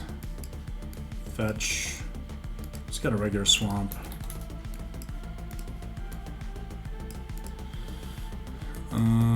You know what we can do? Keep Opposition Agent in hand. Maybe do Insidious Dreams on someone's end step. But I think it's okay for us to do a Lightning Greaves.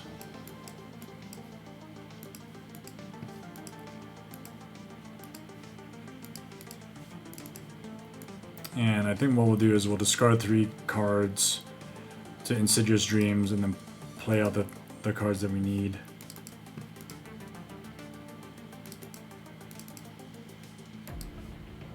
One, two, three, four, five. 1, 2, 3, 4, 5.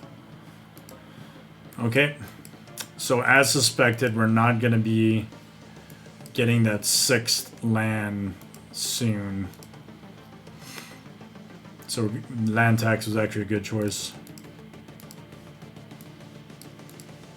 Okay. Got an insect token. Now Gaia's Cradle will tap for 2 mana.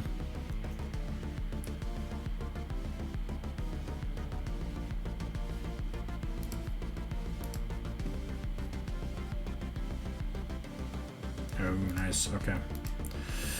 What do we want to do? 2, 3, 4, 5.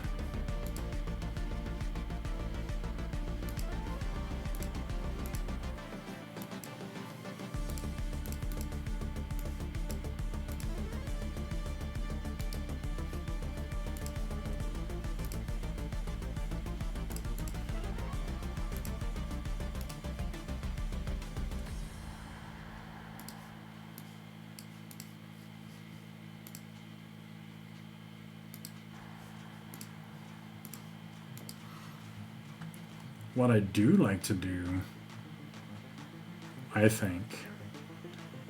So, really quick, Mythos of Brokos. I think it's a slept-on card. Search your library for a card, put that card into your graveyard, then shuffle. Return up to 2 permanent cards from your graveyard to your hand. Okay, you know what? That's not great right now. Let's see what else I could do. Mythos of Brokos is great, but it only does 1 card. 2, 3, 4, 5. 3, 4, 5, 6, 7. Okay. Get more draw. No other real interaction here. Now Wasteland is cool to waste a Gaia's Cradle Maybe I'll do that on the next turn. But what I need is a 6th mana. Wow, this is not. You know, we'll just play out a Birthing Pod. Probably should have done that last turn. Okay, 2, 3, 4. Discard 3 cards. Put 3 cards on top.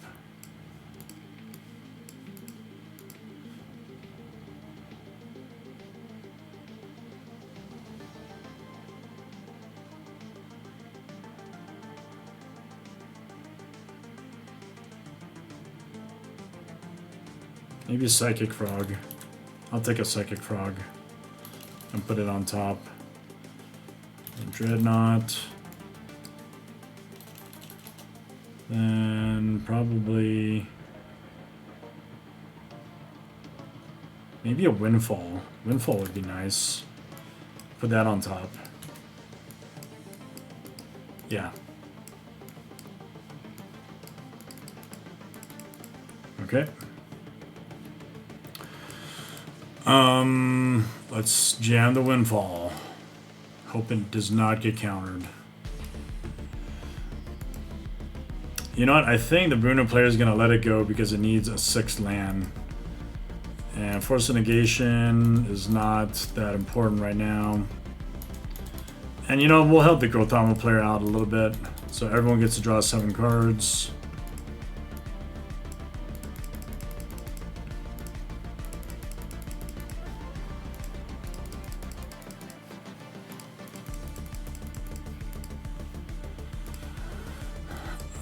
Okay, so what are we gonna do?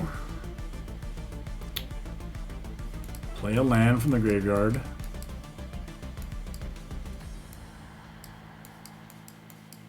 Yep, that's what we're gonna do.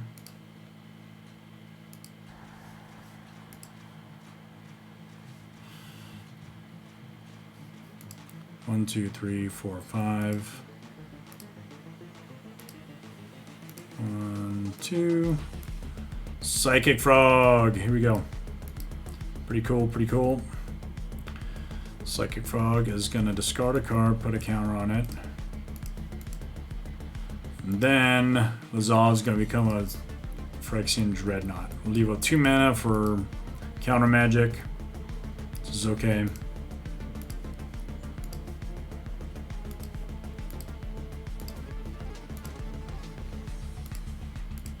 And attack for 12. We are gonna hit Bruna again since we're already close to killing her for lethal commander damage.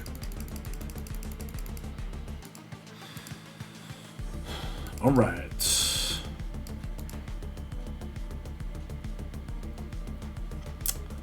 Now it may be pertinent to play Thran Dynamo into a Trinket Mage, get a Soul Ring just to get mana out,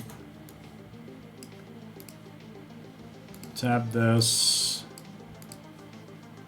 for Lightning Greaves, and I think in this case Lightning Greaves might be. No, we'll just save a mana for Bruna later. It's just 6 mana, which is better. And then play out of Sensei's Divining Top. Now, Sensei's Divining Top, when you think about it, it may not be that great for this deck, for Bruna. But I like to play it because sometimes there might be an aura on the top of the deck that you would need at the right moment. Okay.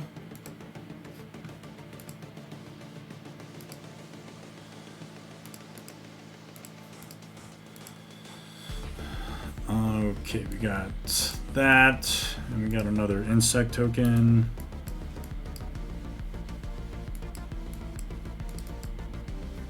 Counter magic. We need counter magic.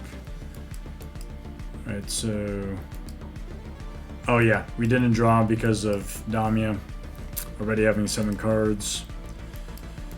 So I think what we want to do, play out Blood Artists.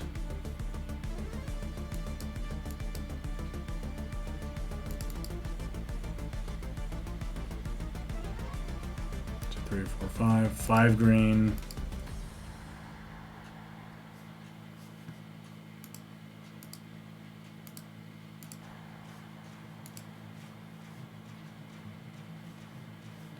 Play Essence Warden. Untap this. Yeah, that's okay. Actually, no. We don't need Essence Warden. I think what we do need is probably going to be Palinchron for the infinite mana combo with Deadeye Navigator. So I had 5 green, I discarded 1, 4 green,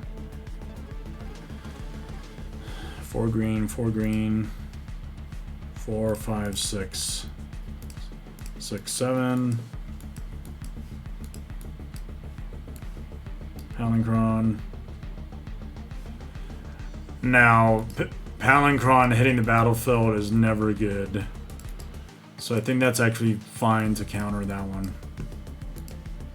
Because you don't know if it's going to be part of an infinite combo. Okay. And I guess we should just attack.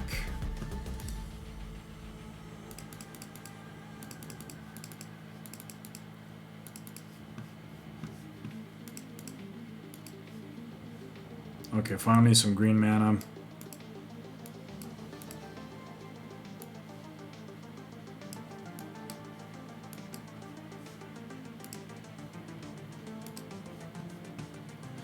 Man, Surek and Goreclaw is actually a pretty fun card. 1, 2, 3, 4.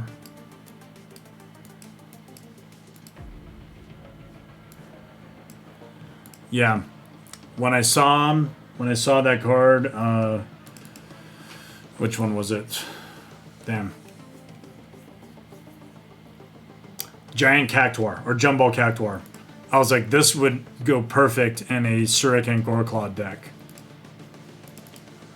Okay, so we get 7 mana from Palinchron. What are we going to use it for? I think the right answer... Let's see, we're going to fetch again.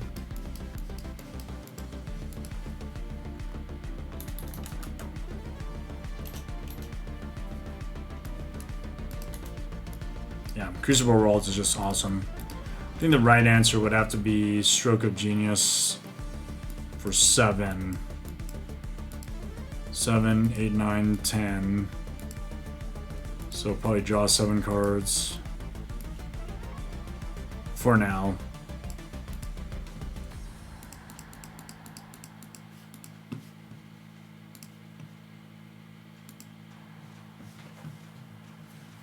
Ready to play the land, that was fine. Gifts ungiven.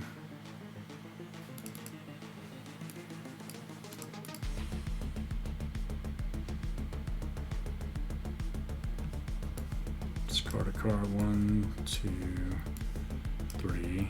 1, 2, 3. 1, 2, 3.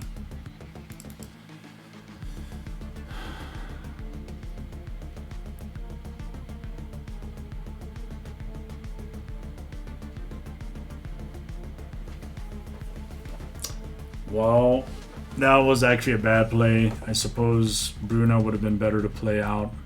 That way he could block. She could block Lazav.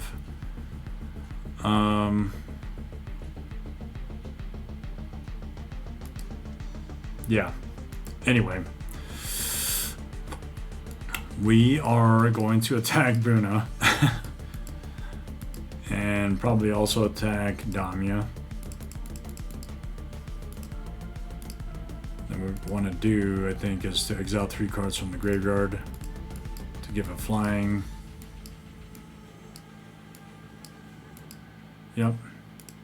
And kill the Bruna player. That was kind of a lame play now that I think about it. But whatever. Gifts ungiven. Maybe I hold that mana up for later. 1, 2, 3, 4, 5, 6, 7, 8. Yep, I'm going to hold that mana up for later. Play out an Arcane Signet.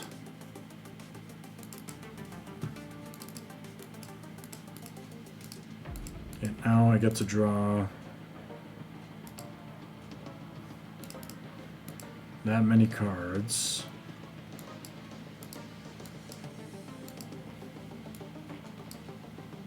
Oh, did I forget an insect? Maybe I did, maybe I didn't. I don't know. Ooh, blood gas would have been better. 1, 2, 3, 4, 5. 5 green.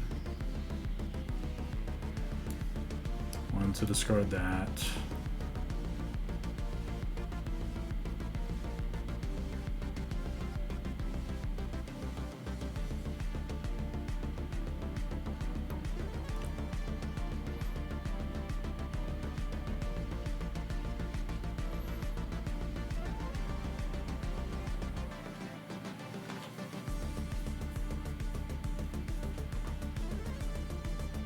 Oh, Peregrine Drake. I forgot. Forgot about Peregrine Drake.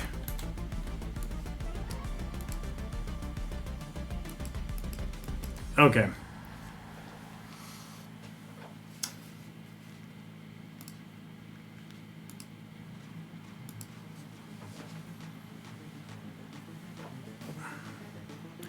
Play out Cabal Coffers, bring in Bloodghast.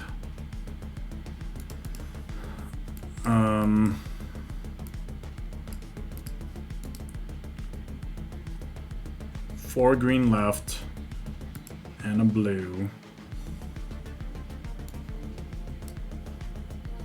Tap that. 1, 2, 3, 4, 5. So a bunch of mana floating. Maybe respond to the ETB.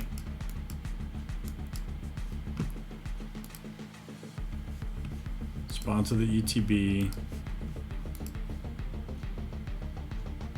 Actually, no, I don't have to respond to the ETB. So we have a bunch of floating. I mean, ideally respond to the ETB to prevent mana from floating. Yeah, respond to the ETB, exile it. Crazy. Okay, so we had a blue, black, and a colorless floating. Blue, black, and a colorless floating. Couldn't really counterspell that. We just didn't have the mana. We get another insect.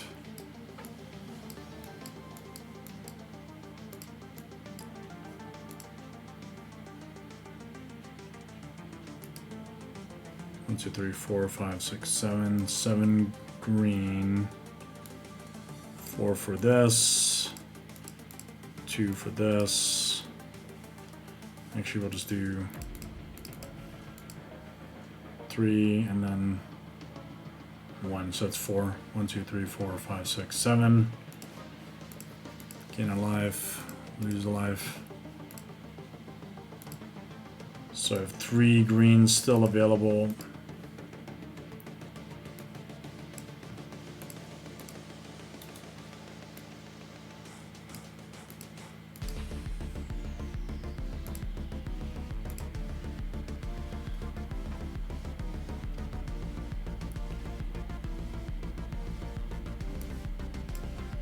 Destroy.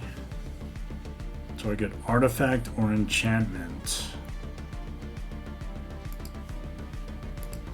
I think it's better if we destroy the Lightning Greaves.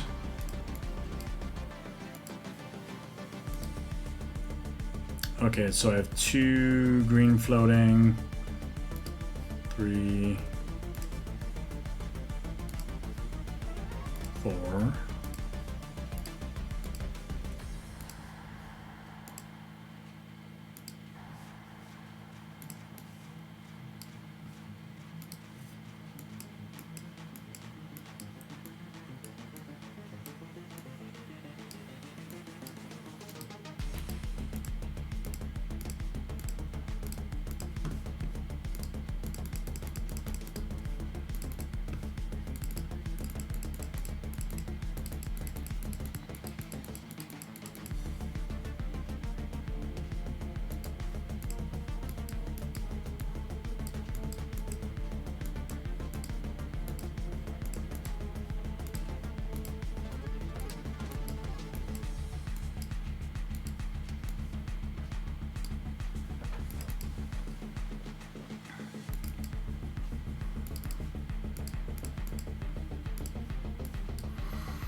Okay, what do we want to do with Gissen Given?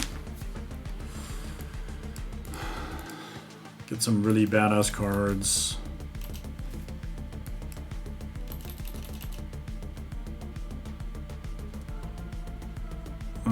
Emery.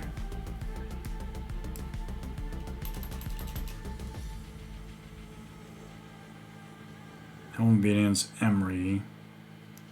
Probably Bloodline Keeper. And then Necrotic Ooze. Just because it's cool. Really awkward set of cards.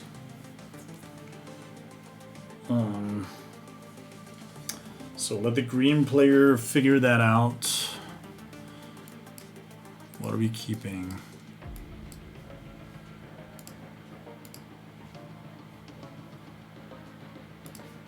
What's going to go in the graveyard?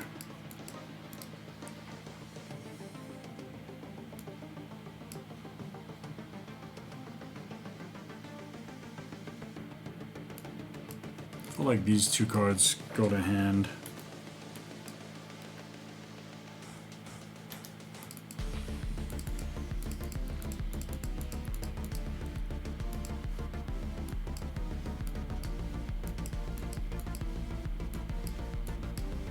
Yeah, there's just so many choices at that point.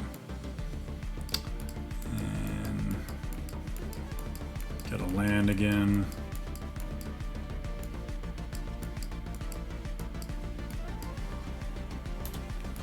So Lazav is still a Phyrexian Dreadnought.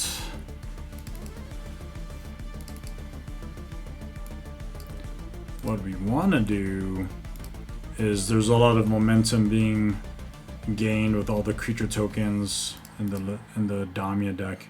We want to just kill the Damia player as quickly as possible. So one way to do that is to play a Leyline of the Void, which we secretly did not reveal, and then Helm of Obedience.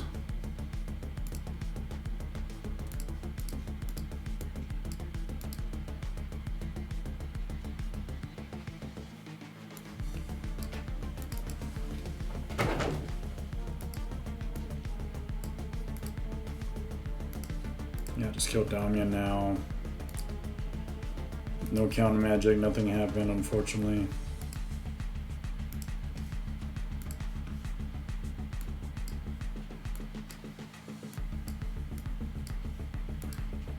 And I think it's probably a good thing to... Oh, maybe we didn't need... Yeah, we didn't need that. We want to be able to keep certain cards in hand. Okay. We are going to do... discard 5 cards.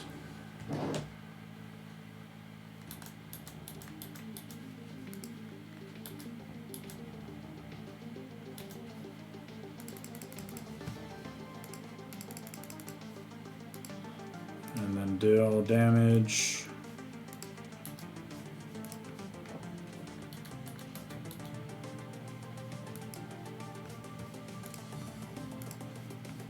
$12 plus 5.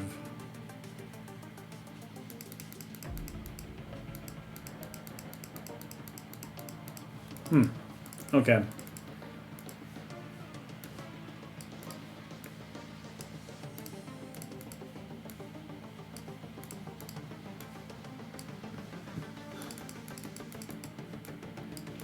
Yep, and then Helm of Obedience, Leyline of the Void just holds the player hostage. Yep, that's it. So I think Lazav did a pretty good job winning. There's a lot of different ways that it ended up winning. Leyline of the Void, Helm of Obedience combo is pretty cool, and then held folks at bay that way, and then Lazav, the Multifarious, is going in for commander damage. in the other, or killing the other 2 opponents off. There might have been a misplay or 2 here and there that was forgotten, but overall, I think I made the second one. all of these things are options. What's up, boy? I made the second one. A second Ninja Star? Yeah. Okay. Papa's just about done. I'm gonna go ahead and stop the stream soon. And Papa can hang out with you, okay? Oh, okay. We're gonna do upstairs. But You're gonna go upstairs? yeah. I'm gonna show them. Yeah, show them. Okay, I think we only had time for 1 game, which is okay. Let's just go to really quickly do a recap of what we did.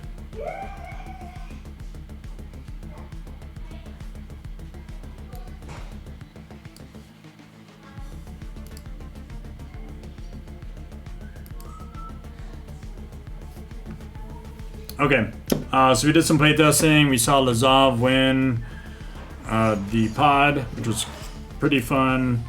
It wasn't like I planned that, but it ended up just happening. And we revealed 2 ways to win commander damage with Phyrexian Dreadnought, which is a really awesome thing. Oh, I didn't talk about Urza Saga. That was the last card on my land list.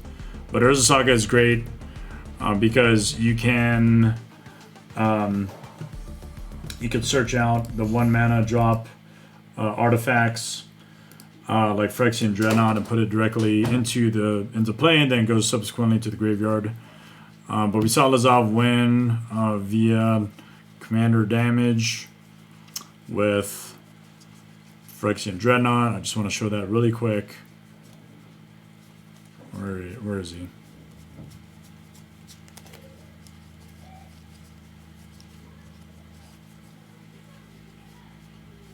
There he is. Phyrexian Dreadnought.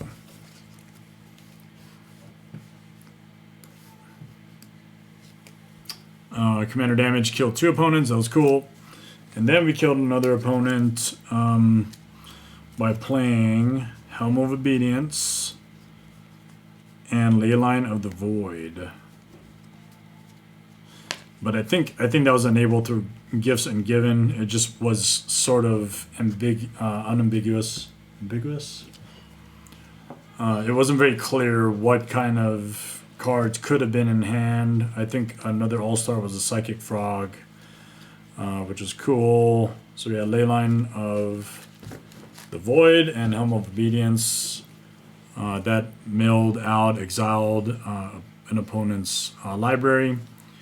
And the cards were found through Gifts and Given. So thank God, Gifts and Given ended up getting unbanned from the Commander ban list. And so yeah, that's how Lazav won. That was a pretty cool pod. We did the playtesting. We talked about the deck, and then the first part of the stream, just a recap again. We did talk about the highlight for the altar that was recently done by Michiko, which was done on a foil Yuriko, the Tiger Shadow, for the Widowmaker character from Overwatch. So if you liked any of the stuff that we just talked about on the stream, either my deck tech or saw the playtesting and want to try playtesting that way, that's totally cool. If you want to look at that particular deck again, you can just check that out via my QR code and check out my Moxfield decks. And then of course we can't leave the stream without doing the final plugs for Sublime MTG Altars. You can find us on all those social media outlets. Request commissions. We're going to be opening up our commission queue again in March. So if you have a card that you want to have an expert hand at hand painting, whatever it is that you want to put on the card, give us a ring, shoot us a note, email us, whatever, via our social media links, and we'll connect. So I hope you liked that altar. I definitely did. We're looking forward to more foil altars that Michiko can do, and then also Kamiko just doing some really great anime work as usual as far as our team is concerned. So follow us give us a like. I think both ladies would appreciate it. And we are now closing out. Hope that was fun.